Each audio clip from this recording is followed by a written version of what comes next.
ആരാധിക്കാൻ മനോഹരമായ സ്ഥലമൊക്കെ ഉണ്ട്. എന്നാൽ 1-ാം നൂറ്റാണ്ടിൽ എബ്രായ വിശ്വാസികൾ ആരാധിച്ചു കൊണ്ടിരുന്നത് മരത്തണലിലാണ്. മരത്തണലിൽ ഇരുന്ന് പ്രാർത്ഥിക്കാൻ സ്ഥലമില്ല, ആരാധിക്കാൻ സ്ഥലമില്ല. നമുക്കറിയാം ദൈവസഭ അപ്പോസ്തല പ്രവർത്തികളുടെ പുസ്തകം 2-ാം അധ്യായത്തിൽ ആരംഭിക്കുന്നത് തന്നെ ഒരു കടമെടുത്ത വീടിനകത്താണ്, മർക്കോസിന്റെ മാളിക മുറിയിൽ. പരിശുദ്ധാത്മാവ് ഇറങ്ങി വന്നത് ഒരു വൻമാളികയ്ക്കകത്തല്ല. പരിശുദ്ധാത്മാവ് ഇറങ്ങി വന്നത് ഒരു ദൈവാലയത്തിനകത്തല്ല. പരിശുദ്ധാത്മാവ് ഇറങ്ങി വന്നത് ഒരു സാധാരണ കെട്ടിടത്തിനകത്താണ്. ഞാൻ അവിടെ പോയിട്ടുണ്ട്. ഒരു വീടിനകത്താണ്, മർക്കോസിന്റെ മാളിക മുറിക്കകത്താണ്. ദൈവത്തിനു വേണ്ടി തുറന്നു കൊടുത്തൊരു വീട് അവിടെ ഉണ്ടായിരുന്നു. അത് മർക്കോസിന്റെ മാളിക മുറിയാണ്. കർത്താവ് അന്ത്യത്താഴത്തിനു വേണ്ടി മേശ ഒരുക്കിയത് ആ വീടിനകത്താണ്. ദൈവത്തിനു വേണ്ടി തുറന്നു കൊടുക്കുന്ന ഒരു വീടുണ്ടെങ്കിൽ അതിനകത്ത് ദൈവ സാന്നിധ്യം ഇറങ്ങി വരും. Price the lord. ദൈവത്തിന് അമ്പരചുംബികളായ ദൈവാലയങ്ങൾ വേണ്ട. ദൈവത്തിന് ആവശ്യം അർപ്പണ മനോഭാവത്തോടുകൂടി സമർപ്പിക്കപ്പെട്ട ഒരു കൂട്ടം ജനമുണ്ടെങ്കിൽ, ആത്മസാന്നിധ്യത്തിന് വിധേയപ്പെടുന്ന ഒരു കൂട്ടം ജനമുണ്ടെങ്കിൽ, അവരിലൂടെ വ്യാപരിക്കുന്ന ദൈവ സാന്നിധ്യം തിരിച്ചറിയുന്നവർക്കായി ഞാൻ ദൈവത്തെ സ്തുതിക്കുക. Praise the lord. ദൈവത്തിന് നിന്റെ പാരമ്പര്യമൊന്നും വിഷയമല്ല. ആമേൻ. ഇവിടെ നമുക്ക് കാണാൻ കഴിയുന്നൊരു കാര്യമുണ്ട്. മരത്തണലിൽ ഇരുന്ന്, റോഡ് സൈഡിലിരുന്ന് ആരാധിക്കാൻ ഇടം കിട്ടുന്നിടത്തൊക്കെ ഇരുന്ന് ആത്മാവിൽ ആരാധിച്ച ഒരു ജനസമൂഹം. Price the Lord. അല്ലെങ്കിൽ അങ്ങനെ കുറച്ചു നാളൊക്കെ ആരാധിച്ചു കഴിയുമ്പോൾ ഇറങ്ങുമ്പോൾ നമുക്ക് സാധാരണ ഒരു തീഷ്ണതയൊക്കെ ഉണ്ട് അല്ലേ? ഇറങ്ങുമ്പോൾ ഒരു തീഷ്ണത നമുക്കുണ്ട്. ഇറങ്ങുമ്പോൾ ഒരു തീഷ്ണതയുണ്ട്.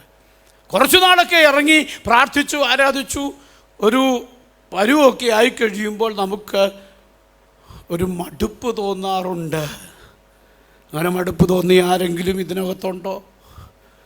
ഇറങ്ങണ്ടായിരുന്നു, വിടണ്ടായിരുന്നു, പഴയതിലേക്ക് അങ്ങ് മടങ്ങിപ്പോയാലോ എന്ന് തോന്നുന്ന സാഹചര്യങ്ങൾ ചിലപ്പോൾ ഉണ്ടാകും. കാരണം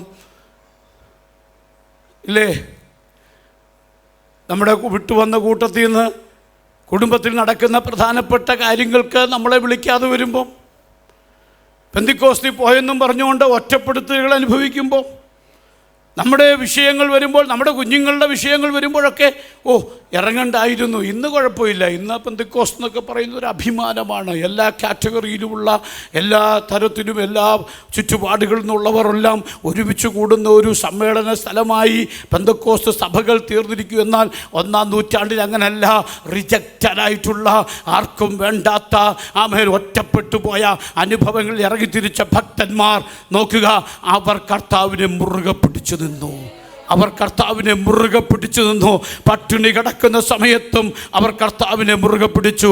ഉടുതുണിക്ക് മറുതുണി ഇല്ലാതിരുന്ന സമയത്തും, മാറ്റിയിടാൻ ഒരു ഉടുപ്പില്ലാതിരുന്നപ്പോഴും, മാറ്റി ഉടുക്കാൻ ഒരു മുണ്ടില്ലാതിരുന്നപ്പോഴും അവർ ദൈവത്തെ അവർ മറന്നു കളഞ്ഞില്ല, ദൈവത്തെ വിട്ടുകളഞ്ഞില്ല.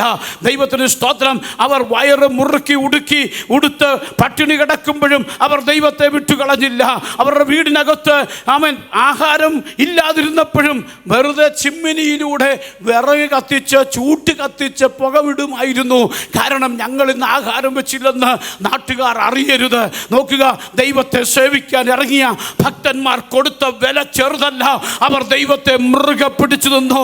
എന്നെ കേൾക്കുന്ന ദൈവത്തിൻ്റെ പൈതലേ, നമ്മളിന്ന് പാട്ടുപാടിയതുപോലെ പ്രതിസന്ധികളുടെ നടുവിലും പ്രതികൂലങ്ങളുടെ നടുവിലും ആരും നിങ്ങളുടെ കൂടെ സ്തോത്രം പറയാനില്ലെങ്കിലും, ആരും നിങ്ങളുടെ കൂടെ പാട്ടുപാടാനില്ലെങ്കിലും, ആരും നിങ്ങളുടെ കൂടെ ഒരു ആശ്വാസത്തിന്റെ വാക്ക് പറയാനില്ലെങ്കിലും, ഒറ്റയ്ക്ക് നിൽക്കേണ്ടി വന്നാലും ജീവനെങ്കിൽ ജീവൻ കൊടുത്ത് കർത്താവിനെ മുറുകെ പിടിക്കാൻ കൃപ ലഭിച്ച ദൈവമക്കൾക്കായി ഞാൻ ദൈവത്തിന് സ്തോത്രം ചെയ്യുക.